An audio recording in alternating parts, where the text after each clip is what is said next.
Hello everybody, good morning. So the other day I was filming a video speaking about how democracy was born, but I didn't like how the video turned out, and uh, so I decided to refilm and do it again basically today. Thankfully, thank God that the weather is cooperating, even though it's a little bit windy, so I might have to speak louder, but overall the weather is pretty good. The other day when I was filming, it was pretty cool because there was like a bunch of turtles walking around the area. So I'll put a clip right now and show you the turtles. These turtles, these turtles, where they come from? I mean, I do live next to the beach, but they're crazy. That's crazy. We just see wild turtles over there. Another bunch of wild turtles over there. The biggest one's over there. Let's zoom in for you guys. Cute little turtles. Try to pet it. Pet it, pet it, pet it, pet it. There you go. Pet it. Hand, touch the hand. Okay, now that I've shown you the turtles, let's talk about democracy. So the other day, like I said, I was filming the video, and um, the story that I was talking about was actually the story of how the Athenians made democracy, right? And the story, uh, we can take the story of Aeschylus or Aeschylus, Aeschylus, depending on how you present it, how you say his name. One of the Greek playwrights, and he speaks about how democracy was founded through the story of the Oristeia, the story of the the protagonist Orestes, right? Orestes. So Orestes is actually the son of Agamemnon, and Agamemnon, as we know, fought in the Trojan War. So to give you a refresher course, give you a quick review, Agamemnon fought in the Trojan War, the famous Trojan War, when the Greeks fought against Troy, right? So a few of the heroes in the story is Achilles, Achilles! Odysseus, Ajax, Agamemnon, Menelaus, Clytemnestra, uh, Patroclus, and then on the other side, when on Troy, you have Aeneas, Priam, Hector, Paris. Uh, who else? I mean, there's a lot more, but the main point is just a quick review of what happened, and to give you a quick reminder of who were in the war. So now that hopefully that you guys remember the Trojan War, if you guys never studied Greek mythology, you should actually look into it. The Trojan War happened, and basically, the Helen of Sparta, Sparta, Menelaus' wife, was stolen by Paris.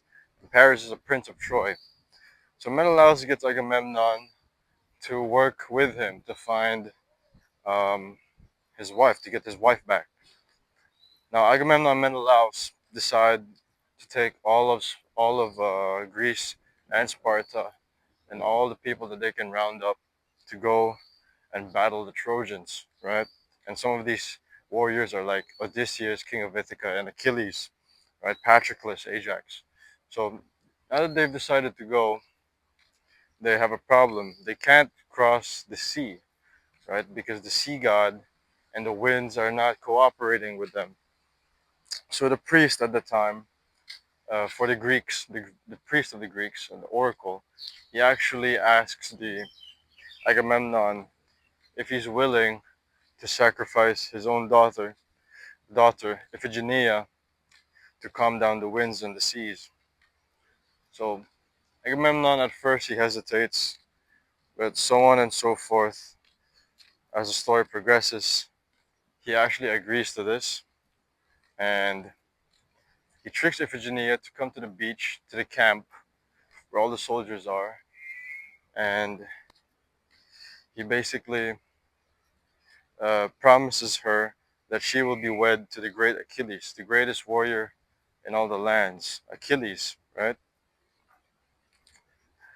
Ironically, Achilles actually meets her when she's on the way to meet Agamemnon at the beach. Achilles gets to know her, sees that she's an honorable woman and worth defending, and he tries to prevent Agamemnon from killing her. But later on, Agamemnon, through a mixed bag of actions and words, he gets Iphigenia to willingly sacrifice herself for the greater good of all the Greeks. So Agamemnon kills his daughter, sacrifices her to the gods, and the Trojans and the Greeks meet in Troy. Right? They meet at the beaches of Troy, the war starts, so on and so forth. And eventually the Greeks win. So when the Greeks win, Agamemnon and Menelaus go back to their respective countries. Agamemnon meets his wife again, Clytemnestra, right? So Clytemnestra, she is the wife of Agamemnon, and they have a son called Orestes. I'll circle back to Orestes, but remember, the first child that I mentioned of theirs is Iphigenia, their daughter, who Agamemnon killed. So Clytemnestra is not happy that Agamemnon literally just killed his daughter for what? For a nonsensical sacrifice, right? They could have waited, right? They could have just waited for the winds or the gods to calm down, and they could have crossed the sea no problem without killing their daughter. Why did Agamemnon listen to a crazy old priest?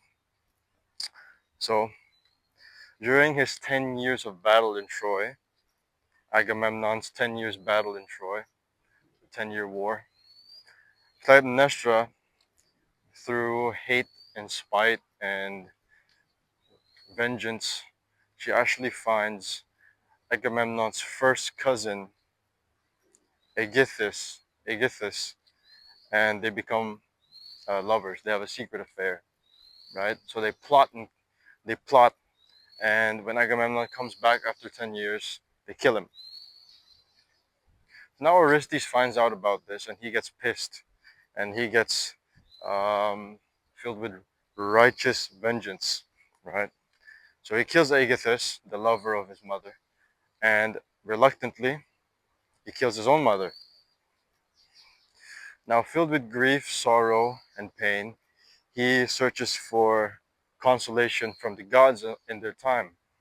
And the gods in their time, and the one that he's, I guess, most familiar with, is Apollo. So he goes to Apollo, and this is sort of where the Oristeia begins. He goes to Apollo, and he asks what he did, if what he did was right. And so Apollo talks to him, and they have a poetic writing. Basically, Apollo says, "Yeah, you did the right thing." He's encouraging Orestes that it was okay to kill both the cheater, the lover, and also the his own mother. Crazy enough, but he had the right reasons to kill his mother, right? Even though he committed parricide, which is killing your own parents, it's okay. So Orestes takes the advice, takes the reply from the god, and he goes out about his day. But just like the winds this morning, the Furies keep bothering him, keep torturing him, keep taunting him, haunting him, everything. Right? So these Furies are winged demons, and they're also called the old gods, right? And basically, they follow different moral codes. They follow different laws than humans and the Olympian gods, which are like Apollo and such. So the Furies tell Orestes, what you did is still wrong, and we don't condone your actions. We don't accept them, even though whatever Apollo told you or whatever bidding he told you, no, that doesn't work with us. You know, you still committed a big sin, and you're gonna have to pay for it. So Orestes is troubled. He's confused, and so he runs to Athens, right? The great Athens, right? And he searches for the goddess of wisdom. He needs some wisdom right now, some some brain power, some thoughts, some thoughtful advice. She goes to Athena, the goddess of wisdom, in Athens, her capital city, right? So Orestes asks Athena for help. Athena listens to him, and she eventually gives him a solution, or a could be solution. She says, I'm going to hold a jury, okay? I'm going to hold a vote. 500 Athenian soldiers, 500 Athenian people are going to vote for your case. They're going to listen to your case, right? They're either going to vote for your case or vote against you in favor of the Furies. So you have 500 people. One side is for you, one side is for the Furies, right? The people and I will listen to both your case and the case of the Furies, and we will vote on who we support. So the vote is held. Athena is the host, and 250 people vote for Orestes, and 250 people vote for the Furies, right? So it's a hung jury. It's tied, split in the middle, right? So what does Athena do? Athena, by her divine wisdom, casts one single vote, even though she's a god, and she votes in favor of the one who prayed to her and petitioned for help, Orestes. So she helps Orestes. Now it's 251 versus 250, one vote. Right? Even though you're a god, you only get one vote. Even though you made up the whole thing, you only get one vote. We'll circle back to that, remember. So